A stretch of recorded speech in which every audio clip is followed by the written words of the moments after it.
Hi, ഞാൻ Jebin. Ministry of education 4 ദിവസം ഞാൻ വർക്ക് ചെയ്യുന്നു. FM അക്കാദമിയിലെ formal സ്റ്റുഡൻ്റാണ്. 2024 ഞാൻ FM അക്കാദമി ജോയിൻ ചെയ്യുന്നത്. 2025 ജൂൺ എക്സാം വിൻഡോയിൽ ഞാൻ CMAയുടെ ബോത്ത് പാർട്ട് ക്ലിയർ ചെയ്തു. മെയിനായിട്ട് ഞാൻ FM അക്കാദമിയുടെ റെക്കോർഡഡ് ക്ലാസ്സസ് ആണ് സ്റ്റഡീസിന് വേണ്ടി ഫോക്കസ് ചെയ്തത്. FM അക്കാദമിയുടെ ഒരു പ്രത്യേകതയായി എനിക്ക് തോന്നിയത് അവിടുത്തെ 2 ഫാക്കൽറ്റീസാണ്, തോമസ് സാറും ജോൺ സാറും.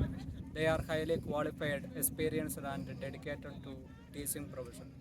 സോ CMA പോലുള്ള ഒരു professional course within 1 year complete ചെയ്യാൻ എനിക്ക് സാധിച്ചത് അവിടുത്തെ ഫാക്കൽറ്റീസ് എനിക്ക് തന്ന കോൺഫിഡൻസും മോട്ടിവേഷനും ഡയറക്ഷൻസുമാണ്. അതുപോലെ തന്നെ CMAയുടെ രജിസ്ട്രേഷൻ മുതൽ സർട്ടിഫിക്കേഷൻ വരെയുള്ള എല്ലാ പ്രൊസീജിയറിലും അവിടുത്തെ ഹോൾ ടീം എനിക്ക് വളരെ സപ്പോർട്ടീവായി തോന്നി. So if you are planning to do CMA, I strongly recommend FM Academy. Thank you. All the best.